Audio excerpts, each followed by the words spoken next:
So I think it is time for questions if you have one. Right. Thank you. Yes. Please go ahead with any questions, and we will try and sort of deal with each one in turn. We must apologize for we have been a bit ambitious trying to kind of do a broadcast mode, and we tried it earlier and it worked. And today, live on sort of at runtime, we have some glitches. We've had to cope with them as best as we could, and we apologize for inconvenience. But anyway, I hope that you were able to watch the YouTube playlist along the way, and we are very happy to take your questions. Thank you.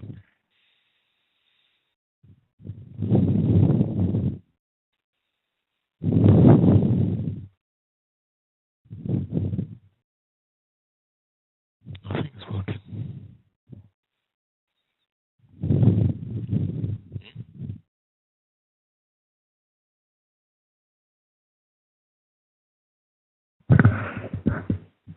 Hello, thanks for the presentation. I may just have a quick question. So I am Alexia Rombur from Neuroscience, working for the ROI Tools project, which is about designing tools to put into practice responsible research and innovation.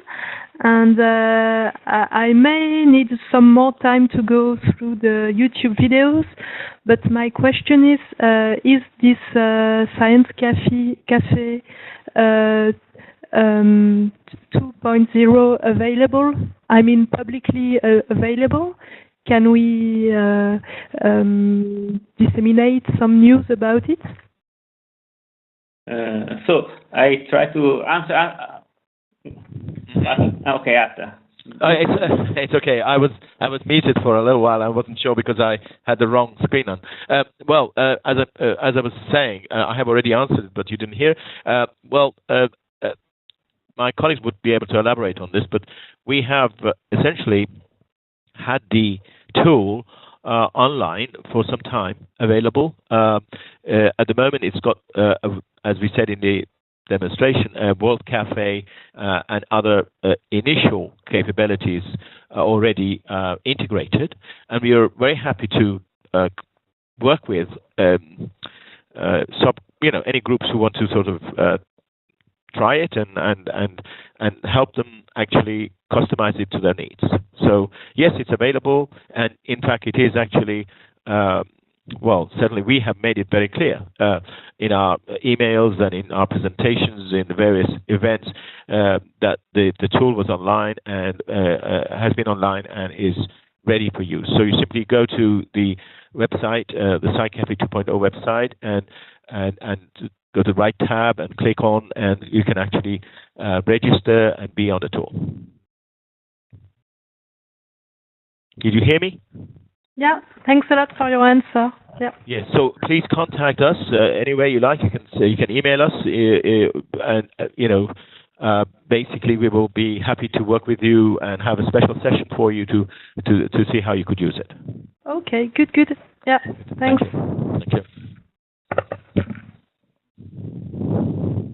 Any other questions, please? Whilst we're waiting, it's for the SciCafe consortium. It's some reflection time.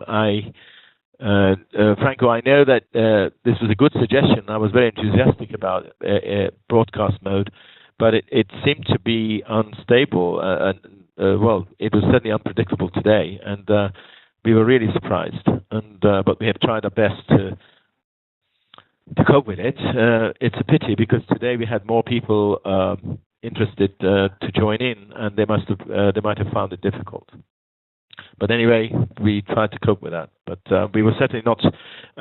We certainly have to try and find out what the problem is and test it out on different machines and do dry runs of the webinar ourselves the day before actually going live.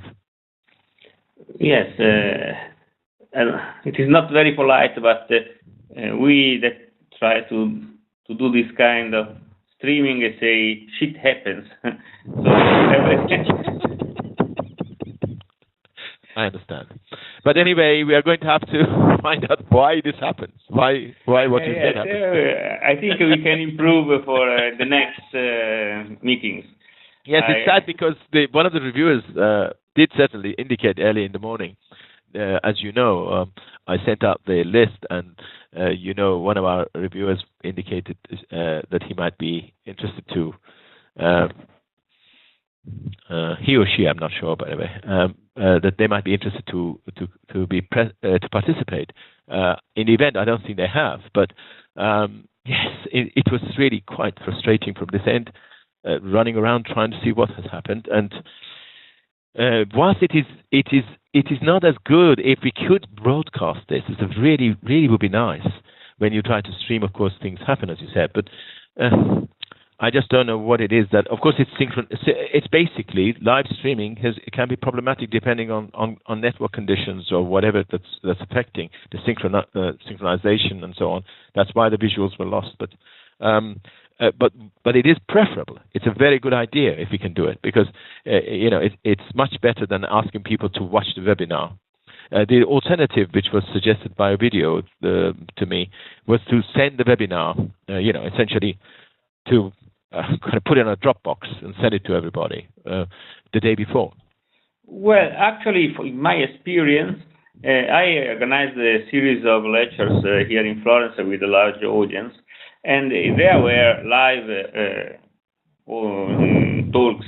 But since there were so many people, people are quite intimidated in asking, and then they have to wait to the end of the session. And we use the simple text messages by phones in order to collect questions. I'm pretty sure that also in this case, it would be much better if we encourage people to ask questions, for instance, by chat, so that at least we have very fresh questions. So people are following and say, I haven't understood this. If we wait 1 hour or 1 hour and a half, they forgot, they say, okay. I said they're just the passion of the moment kind of gone. And they may have a situated question about a particular slide. Exactly. And I think you are absolutely right. So we should encourage them, say, just to have some, also say, this is interesting, just saying that, or saying small comments, so that we can start. In fact, we need those sentiments. Yes. Can I just say, Franco, it might be a good idea to do a webinar joining pack, which spells out all of this. Says, for example, during the webinar, please, you're welcome to use the chat at any time, and so on. And then it is like English say, belts and braces. Like we do everything to avoid anything coming to total. So belts and braces means we send it in advance. We make sure we can test out the broadcast, and we do that. But anyway, we also ask them to ask. To put their questions in the chat. We do everything we could. But, I mean, there must be some platforms that actually do webinar gracefully. We have to search for it. I'm quite interested. Yes, indeed. Live webinars. And even if it means we pay something, to be honest, I don't mind at all. I mean, we will pay from University of Reading for the webinar, even if it's like session per session payment. You know what I mean, whatever.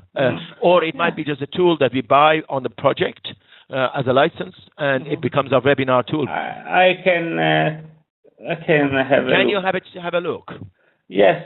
Okay, I said that because I'm also organizing things like this, because I was asked by an association of Italian researchers working abroad to participate essentially to Science Cafe from abroad. So I have also to find a reliable way of allowing people to participate, to ask, and to contribute. So I'm quite interested.